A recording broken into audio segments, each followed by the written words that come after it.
Hello, and welcome to Book Dreams, the podcast for everyone who loves books and misses English class. I'm Julie Sternberg, author of a number of children's books, including Like Pickle Juice on a Cookie and Summer of Stolen Secrets, a middle grade novel due out in May. And I'm Eve Yohalem. I'm also a children's book author. My books include The Truth According to Blue and Cast Off, The Strange Adventures of Petra de Winter and Bram Broen. In each episode of this podcast, we consider a book-related question. The question today is, can we interview this week's guest, Jasmine Mans, 1,000 more times? Would that be all right? It would be fine with me. Yes, please. I love everything about this episode. I love Jasmine's voice as a writer. I love her actual voice. I love the poem she read for us. I love her analysis of it. I love the stories she tells about becoming a poet and her justified faith in poetry. I am so happy that she agreed to speak with us. Oh, me too. And I know everyone listening will feel the same way. So let's tell you about her.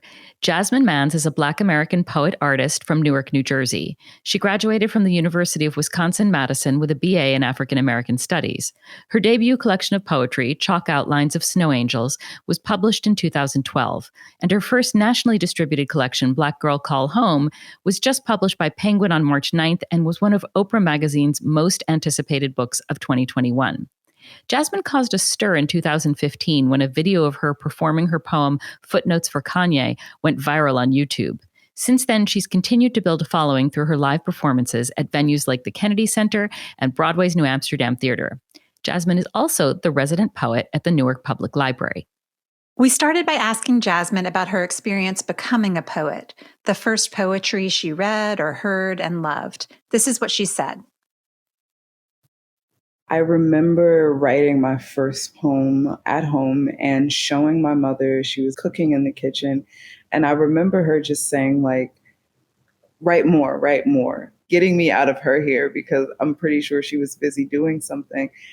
That would eventually lead me into these oratory classes and competitions that I would participate in, like as a kid, and like the church basements of different churches. I would get my start sort of there, where I would be given books by Maya Angelou and Nikki Giovanni, and I was told to recite. And there was something about me that didn't understand the gravity of these poets or these poems. I wanted to do my own work. I wanted to write my own poetry. That's where I kind of truly became a poet, when I didn't understand these other poets and I wanted my own story.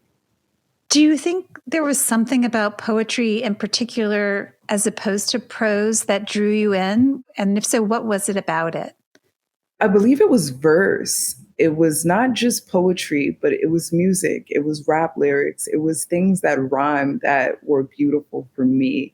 I loved melody and I loved storytelling. And I was always drawn to things that held a story, whether that was a song about heartbreak or a rap song that held a full, thick narrative. But as a child, I was always drawn to a good story and rhyme. I wanted to rhyme. When you think about storytelling and rhyme and verse, it not only attaches itself to the memory, but also the body. And so I think at a young age, I was able to memorize and store words in a way that I did not know would be useful to me today. Did you ever have a feeling like, I'm not very good at this, and then you got better? Oh, I think that's the most consistent feeling. I'm just so bad at rhyme. I guess I'm looking for inspiration that if I kept at it, I might get better. Yeah, I think as I grow in the art form, I'm introduced to new complexities of rhyme and storytelling. I've entered in spaces where storytelling was just digital. I've entered in spaces where storytelling was just voice. And then in certain spaces where it was just words on page, there are spaces of storytelling where no poets exist. And so there are always different ways to engage the art form. I'm always feeling like I'm just a student relearning something over and over again, especially now, like being my first days as an author of a book that is nationally distributed. It's a new experience and engaging people and art. And so I think every few months, I feel like I'm just new at this thing. Every time I start a new book, I think this should feel familiar by now. This should feel routine by now, and it never does. You're like, what am I doing? What am I doing? Yeah, exactly. Why do I feel like I know nothing? Right. I even feel that way with each interview. I'm like, why am I nervous? I shouldn't be nervous. Right. I feel that way too. Always. So when did you decide that you wanted to be a professional poet, and why? It's so funny because I was just looking at an old article that was pulled up of mine from high school, where I think I was very certain that I was going to be a lawyer and a fashion designer, and that poetry was just something that I did as a hobby. I think poetry was leading me way before my mind understood the journey. And in college, it's the thing that kept me interested because I was taking classes that either allowed me to write poetry or allowed me to engage in poetic thought and Black poetic thought at that. And so that's what kept me interested. And being able to just stay in college allowed me to strategically engage with professors and engage in my art form and become in a way that like I would not have been able to if I didn't go to college. And then like in spaces where I wasn't necessarily writing poetry, I was engaging in voice and dialogue and critical thinking skills. And so I think the stars were aligning on my behalf in a way that I didn't understand. But like I was always committed to being a writer and committed to being a performer. And I knew that poetry would be a resource for me in a way that other things were not accessible. And so if I wanted to go to London or graduate from college or even potentially buy my mother a house, that I saw that strategy through poetry. If I wanted to even like literally tell a story about my own heartbreak, I found that narrative through poetry before I could find that utility through anything else. And even though I do so many other things, poetry is still a part of me. I just feel honored that I can access it in so many different forms. You mentioned that your mother was the first person to encourage you to write poetry. Were there any other people who influenced you in becoming a poet? People that you knew? So many. I remember specific teachers in elementary school who gave me books that were not in the school's library. That would lead me to a level of thought and critical thinking.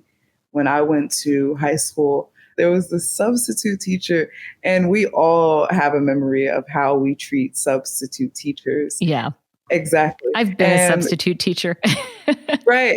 And so this guy in particular had a cane that was made of really gorgeous, shiny wood. And he had these really, really thick socks. And he was just this like cool old Black guy. And he was teaching our health class, but he got in front of the class and he spit a poem. And I remember being like, who is this man? And he does poems. And I remember like walking up to him after the class in awe and being like, I want to share my poetry with you, mister. And he was later like the speech and debate coach. And I would later like become a speech and debater. And like I would demolish students at like Harvard University and St. Joseph's College. I remember him pulling me up to a seat with him on the bus as we were traveling to a university for a debate. And he was like, I was in the Black arts movement with your uncle, William Mans. And he was referring to my late uncle, who was also a poet, who passed away. My uncle passed away years before I would meet my speech and debate coach, who also knew him. And then there were friends who would teach me theater, and that would imprint on my performance. I went to a performing arts high school. And so everything that I knew had creativity and performance involved in it. And it was just in our bones. In Newark, if you went to the arts high school, you were one of the colorful kids, the kids in the hood who had talent. It wasn't new for us to be performers, to be loud, to be creative, to dwell in storytelling. It was new for people to see us act that way. I love this image I have of Jasmine as a young girl, and a new teacher walks in and she notices, because she's a poet, that he's got these really thick socks. Yes, such a great detail. I know. Then he starts spitting a poem, as she says, in health class of all places. Yeah. And she goes up to him and she says, basically, "You're going to be my mentor." I love that she sort of recognized that and that she took the reins and went up to him. And Yeah. then it turns out he knew her late uncle, who was a poet. Doesn't that just make you feel like there's poetry in the air of the universe and it connects people who tune into it? It definitely feels like the universe was at work. And I'm a little bit sorry that we didn't ask her what he was teaching in health class that made him recite the poem. Right. We may have to reach out to Jasmine for that. Yeah. You know, I wish I could take what she said about poetry being a means to an end and put it on a billboard. When people question the value of the arts in schools, you could just point to the billboard and say, yes, poetry is a means of expression as an artist. And also, it can take you to college. It can let you travel the world. It can be a way of earning a living and buying your mother a house. And the other thing I've seen again and again is while you're growing up, poetry and every other art form, they can be a touchstone for your identity while you're figuring out who you are.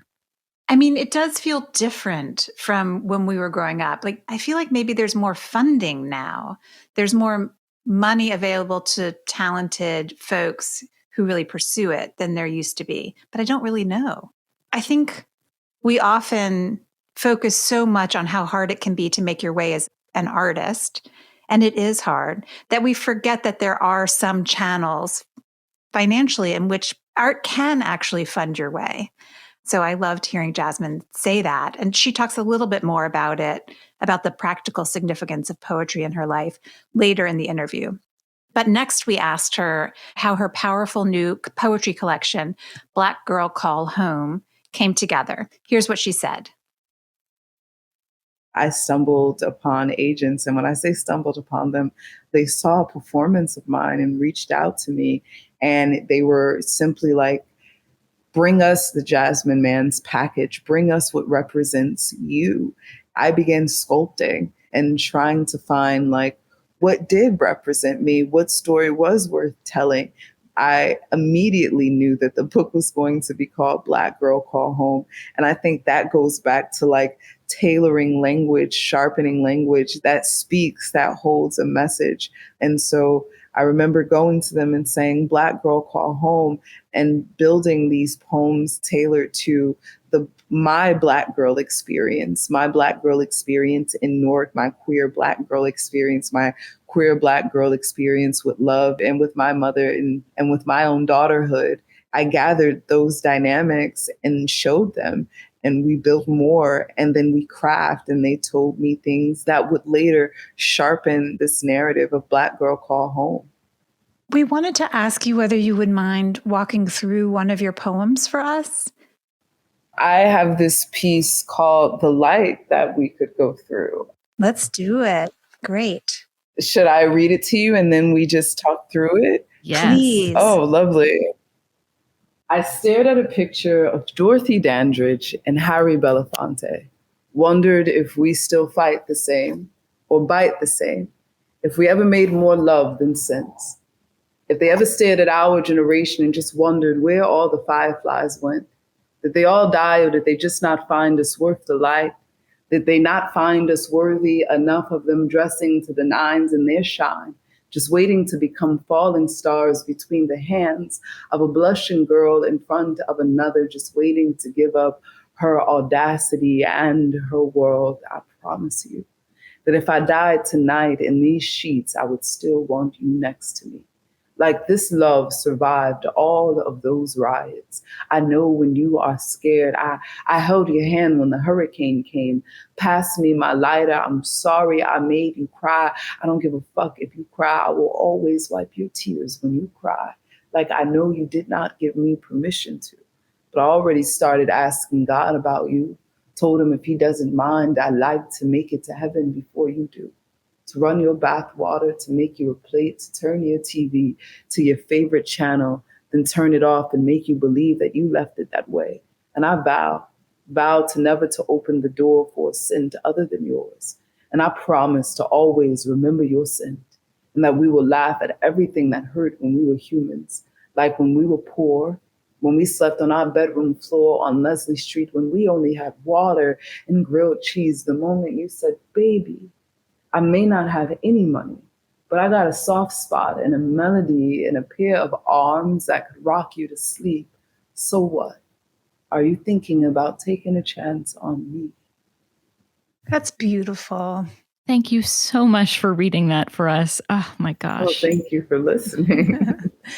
Is there anything you'd like to say about it? Anything at all, about the word choice, the origin, line breaks, rhythm, whatever you like?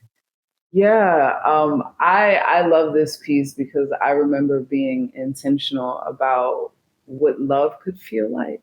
It was a piece written a very long time ago when I was in college, when I had my first apartment. I was literally looking at the picture of Dorothy Dandridge, and Harry Belafonte was like biting down on her neck. And that's when it was like, I wonder if we still fight like them, like the old folks used to. Fight the same or bite the same. And so we go from fighting to the passion.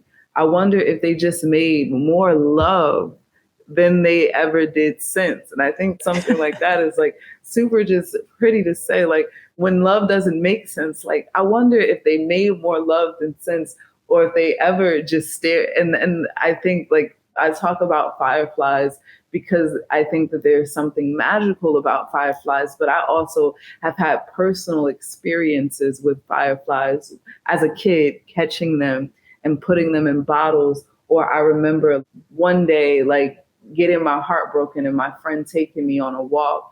And he said, like, we're going to run up this hill. And when we run, you have to release some of the pain. And when we ran up the hill, we saw like 100 fireflies, as if like light was waiting for me. And so saying like, I wonder if they stared at our generation and just wondered where all the fireflies that went. Like, did we lose? Did they all die? Or are we just not worth the light? Does light shine like it did back in those days? And then like fast forwarding, like if I died tonight in these sheets, I would still want you next to me. And this love survived all of those riots. And thinking about love that survived riots, thinking about like the Newark riots or whatever riots we're living through right now. There are lovers that are holding each other through George Floyd and Breonna Taylor, saying like, we made it through those riots, or I held your hand when the hurricane came. I think I'm going to have to take that recording of Jasmine reading her poem and listen to it every single night before I go to sleep. Would that be so wrong? I don't think Paul would mind. I think Paul would thank you. I've been listening to the audiobook, which Jasmine reads, and following along with the written text. It's something I love to do with music. I'd listen to a recording while reading the score, and I always catch details I would have missed just doing one or the other. Yeah, and I have to say, the way that she reads in particular makes the poem, it just enriches it so much. Yeah. There are so many incredible poems in Black Girl Call Home. The collection opens with 2 poems that focus on hair. We asked Jasmine why she chose to begin the collection with them, and here's what she said. I wanted to start with joy and youthfulness.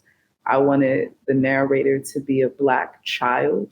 And so it's not just like what is being said, but the voice of how language is being projected.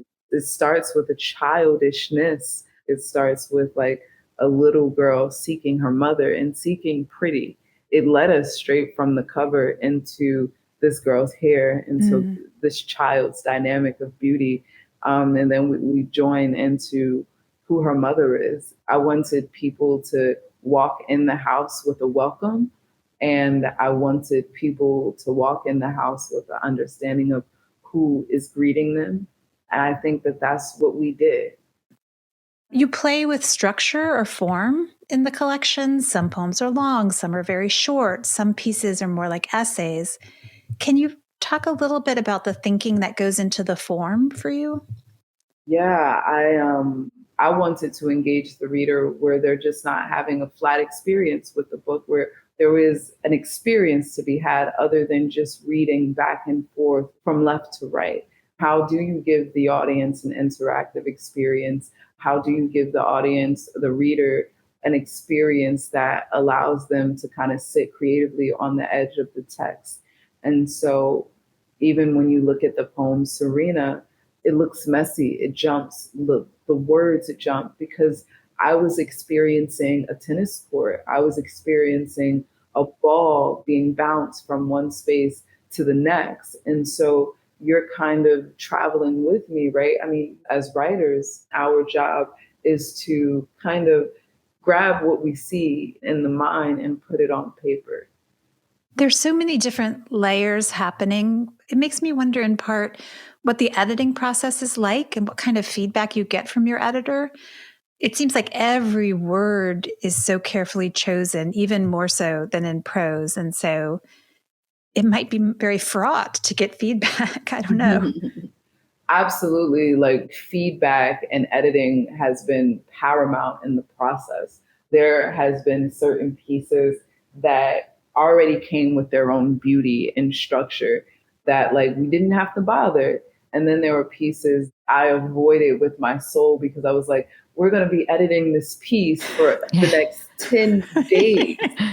You could tell that a lot of poems required a lot of different kinds. Even when the Serena Williams piece, it was just like the form looked different in Word than it looked in Google Doc. And so it was just like remembering and honoring form. And then some mistakes with language or with how the piece was written just became brilliant, and we allowed it to stay. You're not just a poet, but also a spoken word poet, which is its own art form. Mm-hmm. Can you tell us about when you were first introduced to spoken word poetry, when you decided you wanted to try it? Yeah, I have like just a strong competitive edge. And that I think is fostered like in my family. Like, my little brother played football. I was just raised in a family that likes to win stuff. This is not where I thought you were going to go with this and question. So I became a poet. It was speech and debate, and speech and debate allowed me to be competitive with literature. And then what else allowed me to be competitive with literature was spoken word and slam poetry. And so it was like two of these things that I enjoyed thoroughly: competition and study and practice with literature. And so while I was in high school and going to college, the literacy scene for young people was being funded, and you saw different authors and youth educators putting together literacy programming. And so I was allowed to not just compete and do poetry and slam poetry and performance, but I was also winning scholarship money. If you were able to beat a certain amount of people in poetry, you could afford yourself the ability to go to college. Winning for me meant my opportunity to go to college. And so I was going to beat everybody out. And that became my thing. What were your first experiences on stage like? Do you remember any of the earliest poems that you performed and how you felt? I remember being so wild on stage, like running around the stage, being as loud as I could, not being able to breathe, thinking that if you could just exhaust your whole self, that meant that you were giving the best performance. I cringe at old videos of myself because I was so young and full of just a lot of energy. And as you, I think, watch the videos progress, you can see that energy being honed and tailored into a different voice, a more mature voice. Yeah. You answered my next question, which was, how has your style evolved? Well, I would, I've seen videos of more recent performances, and I would actually say it's more of an intense stillness as opposed to sort of frenetic motion, right? I think now more than ever, I rely on my voice more than my body. I'm allowing myself to experience myself as a voice actress and to experience my own voice. And that's something that I'm using almost like you see musicians and singers. They know the capacities of their voices. They know the emotional undertones. They know how to lure people in with the sound of their voice. And so saying that my voice is instrument and that poem is utility, how do I build the story and the crafty manipulation of art and form? That's what I hope is seen in the stillness, just me using and relying on the instrument, essentially. What is your preparation process like? When I'm getting ready to perform, I need the most stillness as I can have. I like to spend the day doing absolutely nothing. Anything extra that I'll have to do will make me feel anxious. I want the day of just thinking about the words of the poem. And so, like, I'll walk around my house performing and just being in like the most relaxed state. The best way for me to honor the story is to just spend the day sitting inside of it. Mm-hmm. And how much does interaction with the audience play in? When I'm writing, I try to remove the audience from the story. I don't want my words to be altered based on what someone will think, but I want to know that, like, I'm speaking to my people in their language, in my language, and not showing up to my community with a westernized version of my narrative. That's something truly, truly important to me. And then in performance, especially slam poetry, it is about the narrative imprinting on the audience. That is how you win a poetry slam, is when the narrative imprints on the audience. And that can happen in multiple different ways. And so when you hear a punchline or when you hear ideas being told in a way that is unique, the audience now remembers that. It imprints on the canon, like people now can reference those things. And so when I'm writing things that I know will imprint for an audience, I am asking myself questions like, which part of this will they remember the most? Why is this going to be creative enough that it will sit in someone's memory? Why is this worth existing in the canon? And tailoring language as such. We wanted to end by asking if you could recommend some favorite spoken word artists and also maybe some poetry collections or written word poets. Yeah, anything Patricia Smith, Gwendolyn Brooks, Inez Smith, Terrence Hayes, Ahmad Johnson, Alicia Harris, Carvins Lasant. There are so many beautiful, beautiful collections that are out right now. Finna by Nate Marshall, Clint Smith, so many beautiful poets supported my book and gave me blurbs. Jericho Brown is one of those people. And even non-poetry like Ta-Nehisi Coates or the great Toni Morrison are always just beautiful moments of language. Ocean Wong, who's a poet but wrote a novel, On Earth We Are Briefly Gorgeous, was one of the most beautiful books I've ever read in my life. Any of those books, I think, will take you down a rabbit hole of just literary love and just complex emotional thought. I don't even know where to start. I love everything that Jasmine just said. I love that she thinks about people walking into her book like they're walking into a house, meeting the girl, meeting her mother. I love this image of her as a young spoken word poet running around the stage yelling. It is so at odds with what she does now. I love that she became a spoken word poet as an alternative to football. And I love that poetry actually paid her way through college. I am right there with you. And I also want to mention the drawings that are included at the end of the book. They look like kind of handwritten flowcharts or maybe a family tree, except instead of names and birth dates, they have different words. And Jasmine described those drawings to us as examples of what it's like inside her mind, and also a visual of how she builds the ideas that she uses in her poems.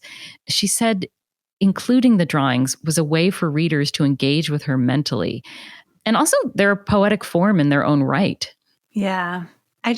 I feel like I have so much more poetry in my life right now after this episode. I love that. And I hope our listeners feel exactly the same way. So that is it for this episode of the Book Dreams podcast. Thank you so much for listening. Please subscribe if you haven't already. And if you like the podcast and think someone else would too, please rate and review us on Apple Podcasts or your favorite podcast app. Be sure to let us know if there's a book-related topic you've wondered about, and we'll try looking into it in a future episode. You can reach us for that reason or any other at contact@bookdreamspodcast.com. We're also on Twitter at bookdreamspod and on Instagram at bookdreamspodcast. You can find Jasmine at jasminemans.com and on Instagram as poet Jasmine Mans. Many thanks to our producer, Gianfranco Lentini, and to our theme music composer, Maya Polsky.